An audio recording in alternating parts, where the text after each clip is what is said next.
Hello, everyone. This is Dr. Clark from the Center for Weight Loss Success. And on this podcast of weight loss surgery success, we're going to talk to Dawn Olson, who's one of our trainers here at the Center for Weight Loss Success. We're talking about meal planning.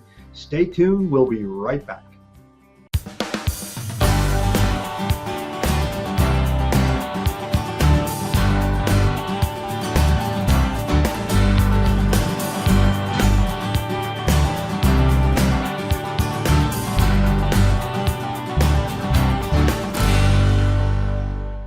Welcome back, everyone. This is Dr. Clark, and today on this podcast, we are talking about meal planning. We're talking to Dawn Olson, who's one of the trainers here at the Center for Weight Loss Success, but she also oversees the fitness side of the whole thing and all of the education as well.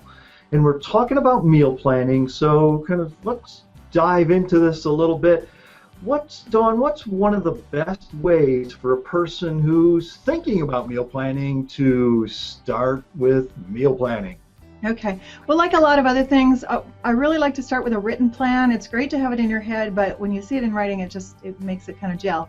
So we've got a great weekly meal planner on our, both on the membership site as well as on the website. It's in a PDF form, so you can print it out or download it to save it in a file. It's got a column for your shopping list as well as notes at the bottom. On the membership site, you're going to find it in the bonus features. That's a tab on the side, and if you hover over that, you're going to see the recipes created with you in mind. If you click on that, you're going to find the weekly menu planner all the way down at the bottom of the page where it says extras. You're also going to find some journaling pages there. So beyond planning your menus, it's great to journal your foods every day. Now on the main website, you're not actually going to have a tab that says recipes, but if you go into the search bar at the top and type in recipes, that page should pop up. And once again, the form that you're going to find is a PDF downloadable file. You can print it from there, and it's down at the bottom of that page. Another place to find it is on our Pinterest page. If you haven't been to our Pinterest page, it's a great resource for a lot of different things, but you're going to find this particular form pinned under the great protein, low carb recipes ideas, and I think it's also probably someplace else on there too, but that one I know is for sure. Now, with that all said, there's really not a perfect way for just everybody. You have to kind of play with a few ideas and see what works for you. Some people will use a monthly calendar.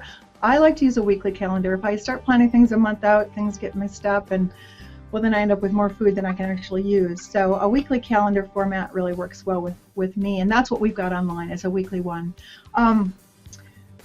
With that being said too, where do you start with that? You've got a bunch of boxes and what to put in them. I like to start with my protein target. I know what my protein target is, and I know what my calorie parameters are, so that gives me a total that I want to reach at the end of the day.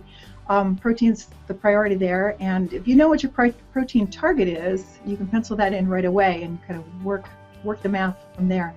The next thing I normally do is I check my freezer or my refrigerator to find out if there's something that I need to use up, because there's no sense letting a couple zucchini or something like that go to waste if I can work those into my menu.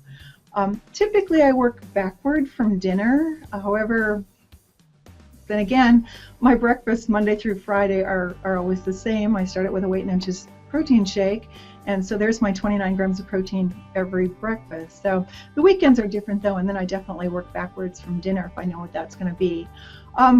I really enjoy cooking, so my main protein options, that's kind of where I like to have fun. I love looking on Pinterest for recipes. However, our selection on both the membership site and the website are great too. I'll start with that and put my sides in from there. There's a lot of good websites out there too that can provide low carb entree options. So just kind of get out there and play with some things. You know, Google low carb options or entrees, dinners, whatever words you use, you're going to find a lot of things that pop up. Some of them are better than others. Some of them break down the nutritional count. Some of them don't. So be a little leery about the ones that don't provide you with all the information. Consider how much time you might have to prepare dinners. My weekday menus are usually more simple than my weekend menus. So whether you're cooking by yourself or whether you're cooking with someone else, or maybe someone else is actually making dinner for that evening. All those things need to be taken into consideration when you're planning your menu. Right. Go ahead. Well, one of the things that can be helpful for people, and I think you kind of alluded to this, is that, starting at that, looking at that week ahead, and a lot of time, a good time to do that is on Sunday, that Sunday afternoon, evening, you're kind of looking forward to, okay, what do I have to do this coming week?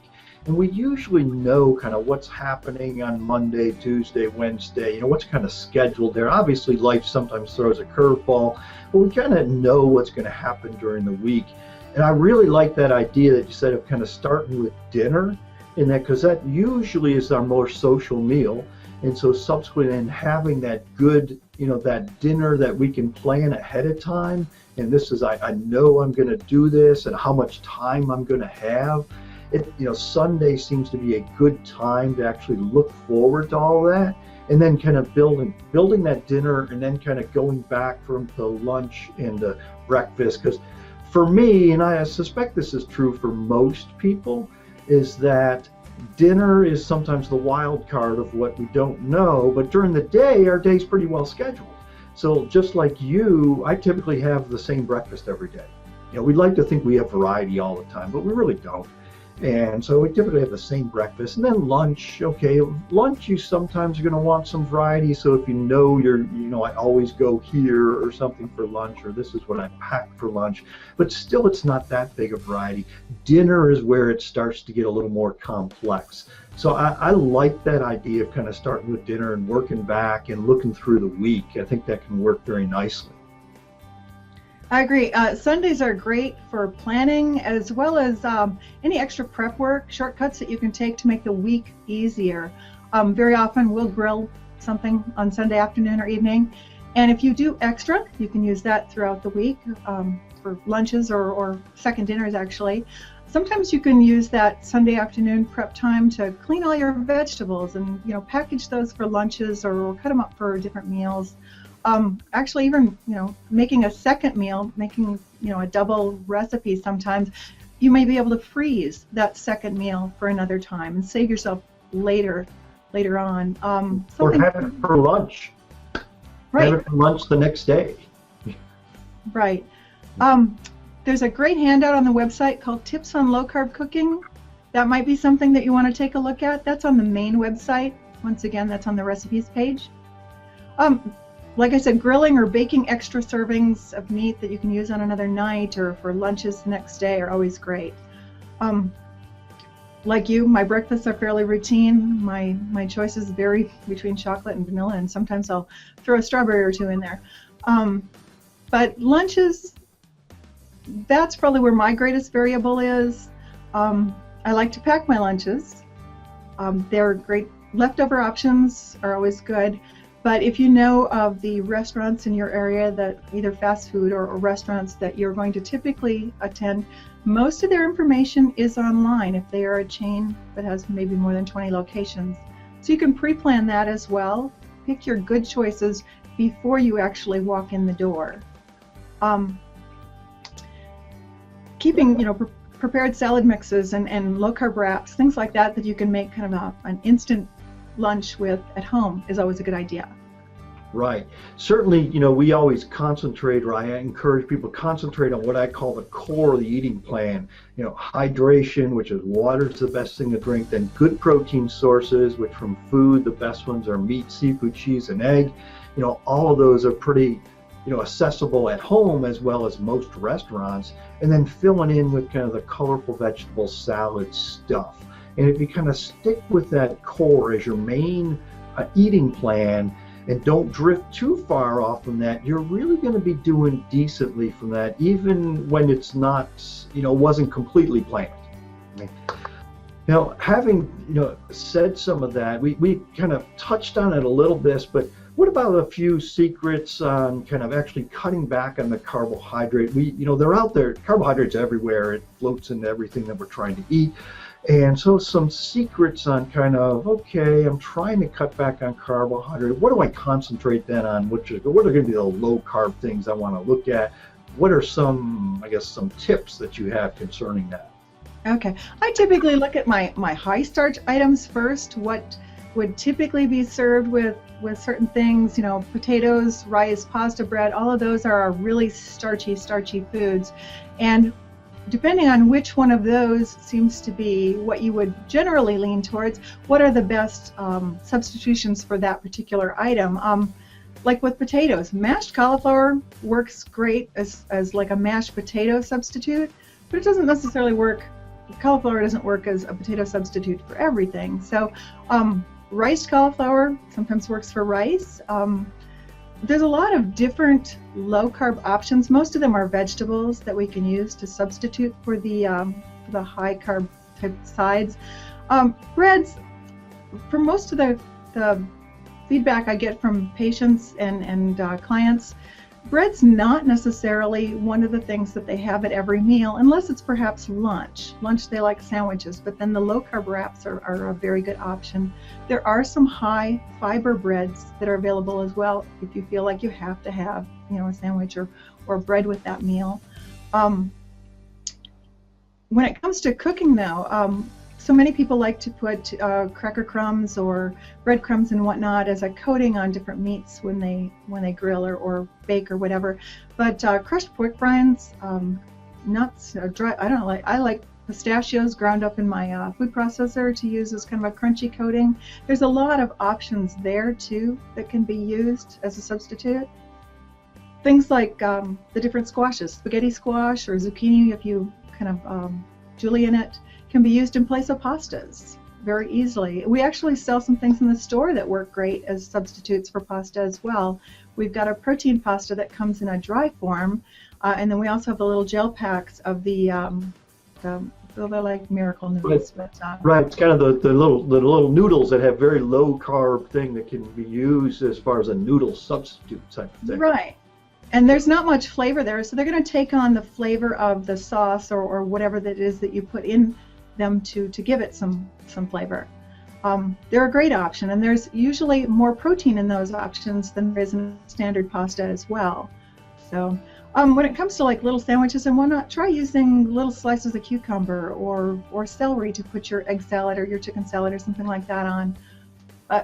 There's really a lot of options. Lettuce wraps work great. I love to take like romaine lettuce and actually put my sandwich filler in there, whether it be chicken salad or ham or cheese or whatever, and you just kind of make a lettuce wrap with that. It's a great way to get the sandwich feel to it without necessarily having the sandwich. Exactly. They actually work well with some of the hot fillings too, like P.F. Chang's has got their famous lettuce wraps. They're easy to make, and we've got a mock recipe on the Pinterest page if you want to give those a try. They're fabulous and very, very easy to make. So long as you're, go ahead. I'm just kind of, all right, that sounds like a great idea. My wife sometimes will do roasted, cut the cauliflower up in small pieces and then quick kind of roast it. And that actually makes a good, something that has the texture to it, but you can, instead of the rice or something like that, that will often work very nicely, and it's actually pretty darn good. It is. It's very good. Brussels sprouts works well with that too. It gives you that crunch, that texture. Good. Right. All right. Well, very good. Well, Dawn, that was great. What we'll do is wind this podcast up here. If you need more information, want more information, you can go to our corporate website, which is cfwls.com. Or if you're just looking more for information and discussions and in contact with me, you can go to our Losing Weight USA. It's losingweightUSA.com. Sign up there. You'll have access to me as well as tips and recipes every single week. And I think that should wrap it up. Thank you all for listening, and we will touch base again on the next podcast. Take care, everyone. Goodbye.